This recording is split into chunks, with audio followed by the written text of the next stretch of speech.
Greetings, folks. We decided to drive a short distance up to the top of the ski fields before heading down to Falls Creek.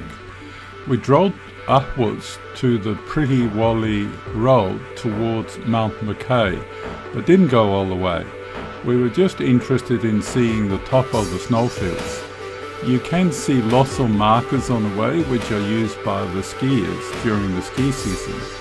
The Falls Creek village is about 150 metres below this area, as you can see on the first image. We are there at the end of November, which for Australia is summertime, but you can still see a few snow binges which haven't gone yet.